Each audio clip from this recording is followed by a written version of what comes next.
¿Cuánto puedo ganar en un juicio? Mi nombre es Vial Kasim, abogado gerente de Pacific Workers, y hoy voy a hablar sobre cómo es un juicio en casos de compensación laboral y cuánto realmente obtienes. Ahí a juicio. Primero y ante todo, los casos de compensación laboral tienen juicios, y esos juicios son diferentes de lo que típicamente ves en la televisión. Cuando hablas de un tribunal civil o penal, a menudo la gente asocia al abogado levantándose frente a un jurado de sus pares y dando grandes discursos y cosas por el estilo, y eso no es necesariamente lo que sucede en la compensación laboral. En la compensación laboral tenemos jueces administrativos que son diferentes a los jueces civiles. Tampoco tenemos jurados. Es el juez quien toma las decisiones, lo cual supongo que sería similar a lo que llamarías un juicio sin jurado en la corte civil. Sin embargo, no tienes la opción de un juicio con jurado en la compensación laboral, lo que significa que el juez preside el caso y también toma las decisiones. Y a diferencia de la corte civil, por ejemplo, en un caso de negligencia, los daños son diferentes. La mayoría de los daños en la compensación laboral están establecidos por ley, lo que significa que todo está codificado y no está dentro de la discreción del juez otorgar cantidades de dinero basadas en cosas como el dolor y el sufrimiento, daños punitivos, daños generales y especiales basados en pérdidas económicas y cosas por el estilo.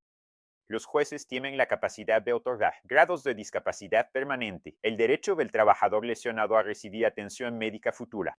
El juez también tiene la capacidad de otorgar cosas como la discapacidad temporal, pero sus poderes están codificados. Nuevamente, no pueden salir del alcance de lo que están legalmente autorizados a otorgarte. Así que creo que hay un poco de un malentendido donde la gente piensa que ir a juicio significa que pueden montar un gran espectáculo, y un jurado les otorgará dinero basado en su presentación de pruebas y no necesariamente seguir reglas o pautas específicas que están establecidas. Entonces, por ejemplo, si dijera que sería similar a un juicio con jurado, imagina que el jurado realmente tuviera que seguir un manual que dijera que si tienes un X% de discapacidad permanente, recibes X cantidad de dólares. No pueden simplemente inventar el número, y eso es exactamente lo que sucede en la compensación laboral, aunque, nuevamente, es un juez, no un jurado. Y a menudo, los juicios se centran en cuestiones muy limitadas. Más a menudo, son los médicos y el caso de compensación laboral quienes realmente toman las decisiones.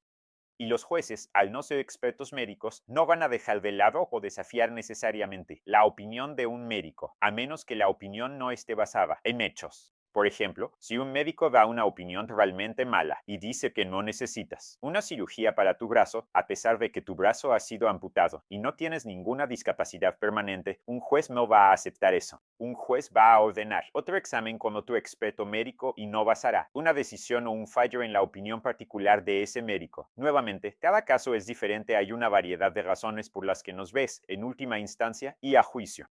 Algunos casos se centran simplemente en si la lesión ocurrió en el trabajo, lo que significa una disputa fáctica o legal, o si un caso está impedido por el Estatuto de Limitaciones, o si una parte del cuerpo debería o no ser aceptada. Y a veces, los juicios pueden no tratar necesariamente solo sobre el dinero. Pero al final del día, creo que cuando hablamos del componente monetario de un juicio, los daños ya están establecidos por la ley. Y así, cuando hablamos sobre qué daños están disponibles, se basa en la discapacidad permanente en el caso y los beneficios que se deben. Y a veces, podemos entrar al juicio sabiendo exactamente cuál va a ser nuestro mejor escenario posible en términos de dinero, basado en cosas como los informes médicos y la evidencia que ya tenemos en el caso.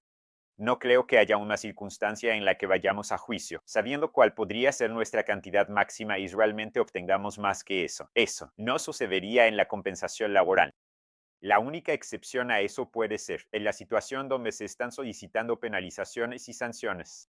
Además de eso, también existe algo llamado mala conducta grave y lamentable, que es una penalización para el empleador. En general, cuando una lesión es causada por algo más que solo negligencia, cuando es casi una conducta negligente criminal por saber o debió haber sabido sobre una condición peligrosa. Además de eso, hay juicios sobre la sección 132A del Código Laboral, que es un código laboral que prohíbe la discriminación o represalias como resultado de haber manifestado tu intención de presentar o seguir un caso de compensación laboral, y en esos casos, puedes obtener cosas como salarios atrasados y sanciones. Así que hay premios monetarios adicionales que pueden estar fuera del alcance de los números codificados y estatutarios que verías para cosas como la discapacidad permanente y la discapacidad temporal también.